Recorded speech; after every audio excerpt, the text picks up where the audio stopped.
നേരത്തെ തൊട്ട് ആളുകൾ കയറി ഇറങ്ങി വരുന്നില്ല. നേരത്തെ എന്തുവായിരുന്നു, ഒരു മനസമാധാനം ഇല്ലായിരുന്നു. കുറേ ദാരിദ്ര്യം പറഞ്ഞു വരുന്നവർ, മുടിപ്പിക്കാൻ വരുന്നവർ, കുറേ വൃത്തി ഉള്ളവർ വലിഞ്ഞേറി ഇങ്ങോട്ട് വരിക. അവറ്റകളെല്ലാം ഒഴിവാക്കി. അവിടെ ഞാൻ എഴുതി വെച്ചിട്ടുണ്ട്, ദാരിദ്ര്യം പണക്കാർ മാത്രം വന്നാൽ മതി, സമ്പന്നർ മാത്രം വന്നാൽ മതി, പണമുണ്ടോ വരാം. പിന്നെ വൃത്തിയുള്ളവർ ഇങ്ങോട്ട് കയറി വരരുത്, ഞാൻ ഓടിച്ചു കളയും. വൃത്തിയുടെ കാര്യം പറഞ്ഞു വരുന്നവരെ ചിലരുണ്ട്, ഭയങ്കര വൃത്തിയാണ്.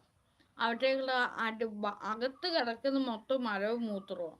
നീക്ക് ഒന്ന് രോഗം വന്ന് മാറാരോഗം പിടിച്ച് കിടന്നാൽ നിൻ്റെയൊക്കെ വൃത്തി എത്രത്തോളം ഉണ്ടെന്ന് എനിക്കറിയാം. മൂക്കിനകത്ത് മൂക്കട്ടയും, വായിക്കകത്തില്ല പഴ ദുർഗന്ധം വമിക്കുന്ന ഉമ്മുനീരും, ചെവിയിൽ കായവും, കണ്ണിൽ ചീമ്പളയും ഒക്കെ ആയിട്ടുള്ളൊരു കോലമാണ് നീയൊക്കെ. അതാദ്യം തിരിച്ചറിയണം. നീയൊക്കെ ആദ്യം തിരിച്ചറിയണം. വൃത്തിഹീനമായ ദേഹമാണ് നിങ്ങളുടേതെന്ന് കേട്ടോ. വയ്യാതൊന്ന് കിടന്നു കഴിഞ്ഞാൽ നിനക്കൊന്നും ഒരു വീറും വൃത്തിയില്ല. ആരെങ്കിലും കാണിക്കാനും പറയാനും ഒക്കെയുള്ള വൃത്തി മാത്രമേ ഉള്ളൂ നിനക്കൊക്കെ. അല്ലെങ്കിൽ നിൻ്റെയൊക്കെ വീട്ടിലേക്ക് നിന്നോടൊന്നും പറയാതെ ഒരു ദിവസം അങ്ങോട്ട് കയറി വന്നാൽ നിൻ്റെയൊക്കെ വീടും പരിസരവും കിടക്കുന്ന കിടപ്പ് കണ്ടാൽ പച്ചവെള്ളം പോലും കുടിക്കില്ല. അവരും വന്ന് വലിയ വൃത്തിക്കാര്യം പറയും.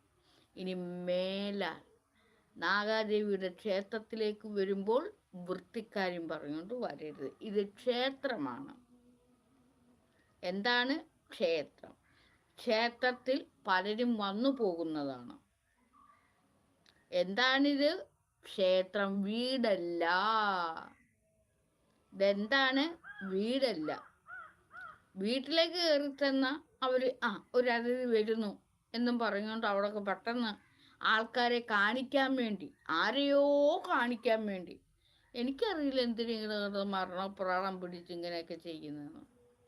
വരുന്നവർ എന്തോ വലിയ അവരാന്ന് പറഞ്ഞുകൊണ്ട് ആരെയോ കാണിക്കുമ്പോൾ അവറ്റകളുടെയൊക്കെ വീട്ടിലോട്ട് ചെന്നാൽ കട്ടിലേൽ ഒരു ചമ്മട് തുണി കാണും, അടിവസ്ത്രവും ജെട്ടിയും ബ്രേസറും എല്ലാം കാണും. അവറ്റകളുടെയൊക്കെ വീടും പരിസരവും തൂക്കത്തുമില്ല, വാരത്തുമില്ല, ഒന്നുമില്ല. ഇത് ക്ഷേത്രമാണ്. ക്ഷേത്രമാകുമ്പോഴേ എന്താണ്, ധാരാളം ആളുകൾ വന്നു പോകുന്നത്.